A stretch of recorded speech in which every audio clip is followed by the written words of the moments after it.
Today we're going to do something pretty cool. We're going to take this powerful story and transform it into a practical framework. We're diving deep into a metaphor for the mind to pull out a step-by-step method for clearing one of the biggest obstacles we all face on our path to growth, and that's self-doubt.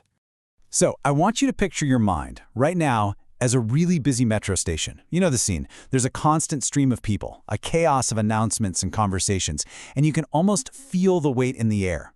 This is the inner world so many of us are living in and day out. And in the middle of all that chaos, here's the question that really matters. With all those trains of thought coming and going, are the tracks actually clear for the one journey you truly want to be on? Or is there something big, heavy, and gray blocking the way? To really dig into this, we're going to follow this story of a character named Rhea. Her journey through her own inner metro station is basically going to be our map for learning how to clear those tracks for ourselves. All right, so where do we find Rhea? She's at a place called Metro Station Number 3, and the vibe is exactly what we just talked about. Crowded, noisy, heavy. Her destination, where she wants to go, is a place full of potential called Magic Land. But as you can see, there's one single obstacle right there in her way, a gray stone that she's holding in her hand. Now let's really look at that obstacle. The gray stone isn't just some random object. It's the central symbol for the weight that's blocking her path. It's the very thing keeping her train from ever leaving the station.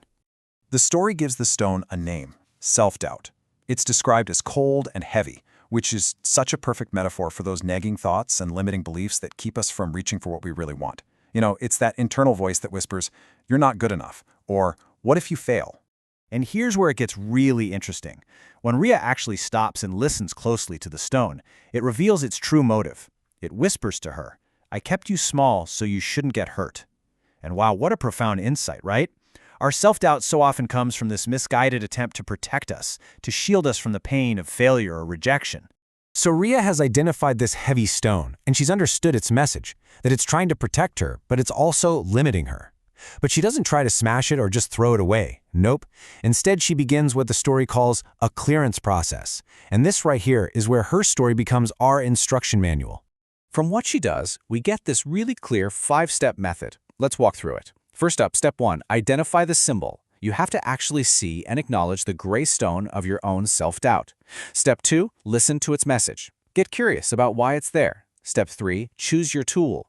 This is about selecting a conscious intention for how you want to change. Then, step 4, apply with intention. You gently use that tool on the symbol. And finally, my favorite, step 5, witness the dissolution. You just allow the old symbol to transform and fade without forcing anything. So what exactly was this tool she chose? It wasn't a hammer, not brute force, but something much more poetic and fitting for this kind of inner work, a glowing Metro card. Think about it, a symbol of access, permission, and movement. And this is so important because it shows us the kind of energy we need to dissolve doubt. Her card is inscribed with these powerful concepts: resilience, vision, time, wisdom, acceptance, legacy, and expansion. See, she doesn't fight the stone, she just gently touches it with these intentions, basically replacing the energy of fear with the energy of growth. Okay, so Rhea has gently applied her tool. She's done the work. And the result? It's a total transformation, a complete shift from the heavy, dead weight of doubt to the lightness and energy of confidence. I mean, look at this change. It's absolutely profound. The stone that was so heavy and cold becomes nothing more than light dust. What was large and intimidating is now so small that the story says it's almost funny. Its power has been completely neutralized, not through a fight, but through gentle, intentional focus. And here's the really crucial part. The doubt doesn't just vanish into thin air. The tiny sparkle that's left over gets transformed. It becomes the seed of something new. The remnant of the problem literally becomes the foundation for the solution. Confidence.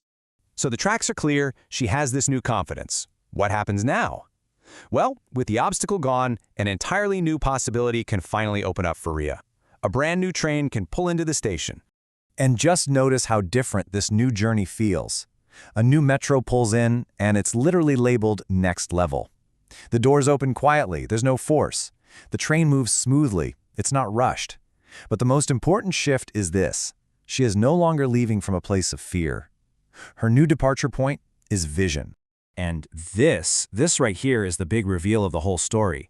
Magic Land was never somewhere else, it was her inner station, and she just cleared the tracks. The goal was never some far-off destination she had to get to, it was about creating the inner state to be able to travel at all. She had to become the person who could take the journey by clearing her own path first. And that's really what this is all about, right? The story now turns that question back to you. Now that you have this map, this 5-step method for dealing with your own gray stones, what tracks in your own inner station are you going to clear, and what next level journey are you finally ready to start?